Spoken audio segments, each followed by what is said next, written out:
जी तो अस्सलाम वालेकुम guys, welcome back to new vlog another vlog. Hopefully आप सब ठीक होंगे, हैरियत से होंगे। तो अगर आप चैनल पर नए हैं तो चैनल को मस्त सब्सक्राइब करें, बेल आइकन को लाजमी दबाएं ताकि आने वाले हर व्लॉग आप तक पहुंचे। और आज का टॉपिक बहुत इन्फॉर्मेशन होगा, बहुत ही ज़्यादा इन्फॉर्मेटिव होगा। तो don't skip the video, watch full video. आपको ज़्यादा इन्फॉर्मेशन मिलेगी। अगर आप स्किप करेंगे तो आपको उतनी ही इन्फॉर्मेशन मिलेगी। फिर आप मेरे को डीएम में बोलेंगे उमर भाई इस चीज़ की समझा दें, इस चीज़ की समझा दें। ठीक है, आज का टॉपिक होगा स्पेन के डॉक्यूमेंट लेना। ठीक है, स्पेन के टीआरसी कार्ड लेना। बहुत से स्टूडेंट्स खास करके पाकिस्तान में रहने वाले, खास करके यूके में रहने वाले मेरे को बहुत डीएम करते हैं, उमर भाई स्पेन के डॉक्यूमेंट्स कैसे ले सकते हैं हम यूके में बैठ के। भाई जान हम यूरोप में हैं तो हमें स्पेन का डॉक्यूमेंट चाहिए। तो बहुत जल्द एक और इन्फॉर्मेशन वीडियो बनाऊंगा, जैसे पुर्तगाल के आर्टिकल 91 की वीडियो जो पिक्चर्स आर्टिकल 92 है, बताइए 91 है, कंफर्म नहीं है, लेकिन उसके बारे में मुझे को तो इन्फॉर्मेशन मिल रही है। तो उस पर भी बहुत जल्द एक वीडियो बनाऊंगा कि उधर पुर्तगाल के पेपर भी आप कैसे ले सकते हैं। अभी बेसिकली आज बात करेंगे स्पेन के पेपर के बारे में, स्पेनिया जिसको बोलते हैं। तो स्पेन में जो पेपर है ना जनाब, स्टार्ट से बात करते हैं, लेने का तरीका सेम ही है। अपनी ज़ुबान में अगर हम बात करें उर्दू में, तो उर्दू में उसको हम बोलेंगे कि हमें वहाँ पे अपना इंदराज करवाना है, मतलब कि उनके रजिस्ट्रेशन करवानी, इंग्लिश में बोल लें, या फिर डोमिसाइल लेना वहाँ का, वो बोल दें। तो अगर हम स्पेनिश लैंग्वेज में बोलें तो उसको कहते हैं पाद्रोमेंतो करवाना, पाद्रोमेंतो करवाना। अब स्पेन में, यूके में, वेल फर्स्ट ऑफ ऑल एक सब बात तो मैं सबकी बात मैं एक दफ़ा क्लियर कर दूं, आप यूरोप से बाहर आप स्पेन में डॉक्यूमेंट नहीं ले सकते। ठीक है, ये बात तो मैं टोटली आपको पहले क्लियर कर दूं। अगर कोई इंसान, कोई एजेंट, कोई वकील, किसी के साथ मेरी कोई ज़ाती दुश्मनी नहीं है, लेकिन जो बात मैं, जो हक सच है वो मैं क्लियर करता हूँ। भाईजान आप लोग यूके में हो, बेल्जियम उधर यूके में हो, आयरलैंड में हो, उसके बाद किसी भी कंट्री में हो जो यूरोपीय यूनियन शेंजन जोन से बाहर है, आप स्पेन के डॉक्यूमेंट नहीं ले सकते। ठीक है, और अगर कोई एजेंट आपको बोले, कोई कंसल्टेंट आपको बोले, कोई वकील आपको बोले हम आपका पेपर ले देते हैं, हम आपको ये कर देते हैं, कोई बंदा जो स्पेन में मौजूद है वो आपको बोले मैं आपको पेपर लेके देता हूँ, बिल्कुल भी नहीं लेके देते। ज़्यादा टाइम नहीं वेस्ट करूँगा, व्लॉग बहुत लंबा हो जाएगा अगर इस तरह बातें करने लगता हूँ। बड़ा आपसे मतलब शॉर्टली और डीपली आपको बताता हूँ, इन्फॉर्मेशन देता हूँ।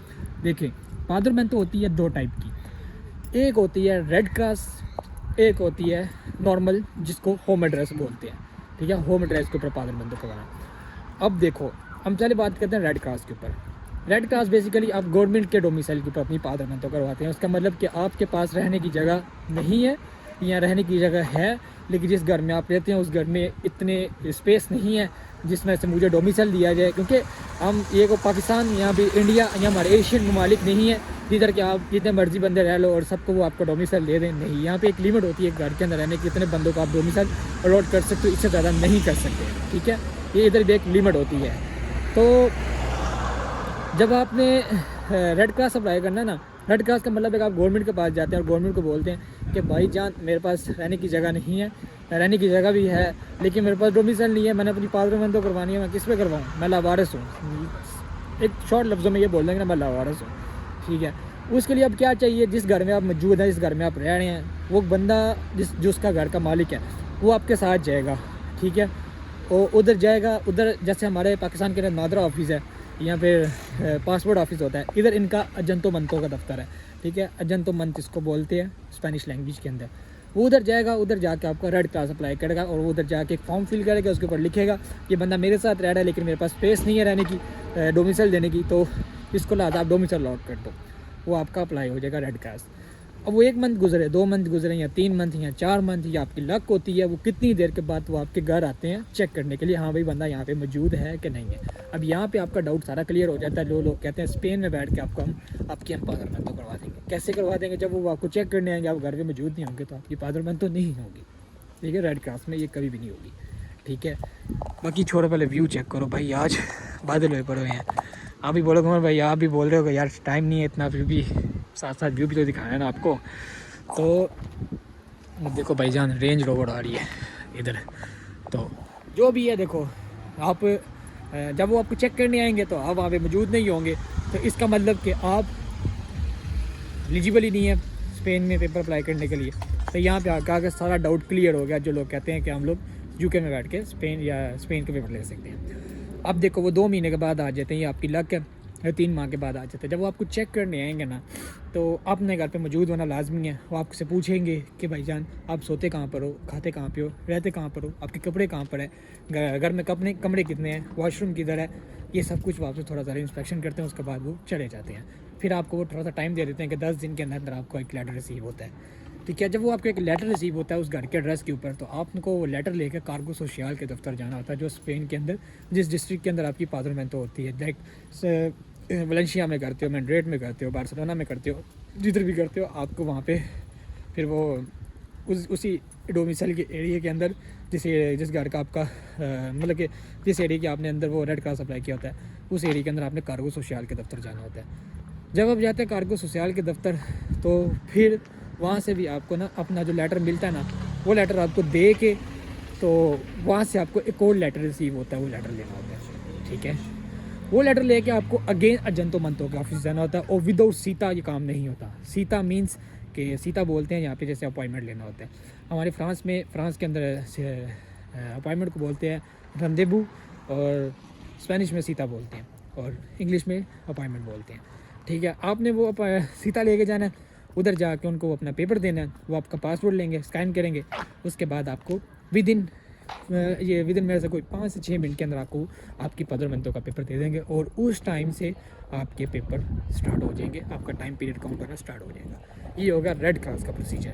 अब बात करते हैं होम एड्रेस का ऊपर। ठीक है, होम एड्रेस पे बहुत से फ्रॉड होते हैं स्पेन के अंदर, बहुत ज़्यादा फ्रॉड होते हैं। रेड क्रॉस सबसे सेफेस्ट है, सबसे सेफ है। ठीक है, एक सेकंड गुजर लेके दोबारा लेते हैं। हाँ जी, तो रेड क्रॉस में बता रहा था सबसे सेफ़ है, सबसे सेफ़ है इस टाइम पे। ठीक है, दूसरे के ऊपर क्या होता है कि बहुत से फ्रॉड होते हैं। वो आपसे पैसे ले लेते हैं, मतलब कि आपको वो मतलब कि उसका मेन मकसद होता है कि जिस घर में आप रह रहे हो उस घर के अंदर स्पेस है, उसका डोमिसाइल आपके पास है। आप जाते हैं उधर, जाकर बंदा आपके साथ जाकर उधर कहते हैं बंदा मेरे पास रह रहा है, इसकी पादरमेंटो करनी। वो आपका एड्रेस, जिस बंदे का घर का एड्रेस होता है, उस घर के ऊपर पादरमेंटो कर देते हैं आपकी। ठीक है, अगर कोई आपका क्लोज रिलेटिव है तो वो तो कोई नहीं, चलती रहेगी, वो आपको 2 साल बाद आप अपने डॉक्यूमेंट्स अप्लाई कर सकते हैं। ठीक है, लेकिन अगर कोई बंदा आपने बाइट करवानी किसी के घर के एड्रेस पर, वो आपसे पैसे लेते हैं। ठीक है, सीधी सी बात है, पैसे लेंगे, 700 यूरो लेने, 800 लेने, 1 साल के पैसे लेके आपको फिर पादरमेंटो कर दें 1 साल की। उसके बाद जब आपका 1 साल पूरा हो जाएगा, अगेन आपसे 600-700 लेंगे, फिर आपका 2 साल पूरा करेंगे। ठीक है, लेकिन उसके अंदर फ्रॉड ये होता है कि वो आपसे पैसे भी ले लेते हैं और आपकी पादरमेंटो भी कटवा देते हैं, कैंसिल कर देते हैं, आपको पता भी नहीं चलता, और आपकी पादरमेंटो कैंसिल हो जाती है और 2 साल आपके वेस्ट हो जाते हैं। ठीक है, ये फ्रॉड होता है ज़्यादातर होम एड्रेस के ऊपर। अगर आपको बड़ा कोई क्लोज रिलेटिव है, आप तब इस पे अपने क्या कहते हैं पादरमेंटो करवाएं। अब देखो, दोनों टाइम के अंदर हो गया आपका पादरमेंटो का टाइम हो जाता है 2 साल का पूरा। अब बात आती है पेपर अप्लाई करने की।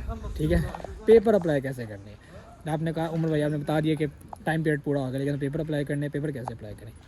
पेपर अप्लाई करने के 3 प्रोसीजर होते हैं। ठीक है, एक होता है कि आप 1 साल बाद भी अपने पेपर अप्लाई कर सकते हैं। उसके अंदर आपको एक टेक्निकल कोर्स करना होता है स्पेन के अंदर, कोई भी टेक्निकल कोर्स करके, तो उसकी बेस के ऊपर आप पेपर अप्लाई कर सकते हैं। आपको 1 साल का कार्ड टीयर से मिल जाता है, लेकिन उसके ऊपर आपको काम करने की इजाज़त नहीं होती। ठीक है, और जब वो आपको काम करने की इजाज़त नहीं होती, फिर 1 साल बाद जब वो कार्ड रीन्यू करवाना, तो उसके लिए आपको कॉन्ट्रैक्ट तो लेना पड़ता है, मतलब कि कॉन्ट्रैक्ट तो वहाँ पर बोलते हैं, मतलब कॉन्ट्रैक्ट, जॉब कॉन्ट्रैक्ट आपको लेना पड़ता है। ठीक है, अगर आपको क्लोज रिलेटिव है तो आपको फ्री में भी दे देगा, अगर आपका नहीं है तो आप बाहर से भी खरीद सकते हैं। वो आपको तकरीबन जितना गुड़ डालो उतना मीठा, मतलब कि जितने में आपको मिल जाए, जितने में आप वो फंस जाए, या आप जितने में उनके आगे फंस जाओ। कोई बेचने पे आए तो 5,000 का भी बेचते हैं, कोई बेचने पे आए 10,000 का भी बेचते हैं, कोई बेचने कर 15,000 यूरो का भी बेचते हैं। ठीक है, कॉन्ट्रैक्ट तो आपको लेना पड़ जाता है। ठीक है, ये हो गया 1 साल के बाद पेपर लेने का तरीका, और उसको रीन्यू करवाने का तरीका मैंने आपको बता दिया। ठीक है, अब दूसरा आ जाए 2 साल के बाद लेने का। 2 साल के बाद आपको डायरेक्ट कॉन्ट्रैक्ट चाहिए होता है। कॉन्ट्रैक्ट लेना साथ में आपका डॉक्यूमेंट जो बीच में लगते हैं, वो आपका पुलिस कैरेक्टर सर्टिफिकेट आता है पाकिस्तान से, वो अपोस्टाइल होता है स्पेनिश एम्बेसी से, और उसके बाद फॉरेन अफेयर से भी होता है, और उससे यहाँ के आपके डॉक्यूमेंट्स होते हैं सारे। कॉन्ट्रैक्ट होता है उधर सोसाइटी के पेपर्स होते हैं, जो आपकी जिस सोसाइटी के आपके कॉन्ट्रैक्ट लगता है, वो सब कुछ वो आपके साथ लगता है। और फिर आप 2 साल बाद पेपर अप्लाई करते हैं, और उसके अंदर 2 साल के बाद भी जो पेपर है उसके अंदर आपको चाहिए language course, Spanish language course, वो मस्ट चाहिए, वो आपको आनी चाहिए। वो आपके पास होगा तो आप 2 साल के बाद पेपर अप्लाई करेंगे। अब बात आती है तीसरे स्टेप के ऊपर, उसके होता है 3 साल के बाद पेपर अप्लाई करना। 3 साल के बाद जब आपने पेपर अप्लाई करना है, आपको स्पेनिश कोर्स नहीं चाहिए, आपको टेक्निकल डिप्लोमा नहीं चाहिए, कुछ भी नहीं चाहिए, आपको सिर्फ कॉन्ट्रैक्टो चाहिए। और उसके बाद आपको चाहिए आपका पुलिस कैडेट सर्टिफिकेट पाकिस्तान से अपोस्टल हुआ हो और फॉरेन अफेयर से अटेस्टेड हुआ हो, और उसके बाद आपके इधर के डॉक्यूमेंट सारे होते हैं, वो सोसाइटी के होते हैं, सब कुछ होते हैं। इसके बारे में मुझे इतना नॉलेज नहीं है, मैं वकील नहीं हूँ। जो चीज़ का नॉलेज है आपको पता, आपका भाई आपको एक्यूरेट इन्फॉर्मेशन देता है। जिसकी नॉलेज ना हो मैं आपके आगे बूंगियाँ नहीं मारता, ठीक है। अगर मैं ये कर दूँ वो कर दूँ, ऐसे नहीं करता। ये होता है 3 तरीके आपके पेपर देने के। उसके बाद अब बात आती है रीन्यू करवाने की, ठीक है। तो जब रीन्यू करवाते हैं ना, तो रीन्यू के अंदर आपको मेजर चीज़ होती है आपका टैक्स भी होना चाहिए हर साल का।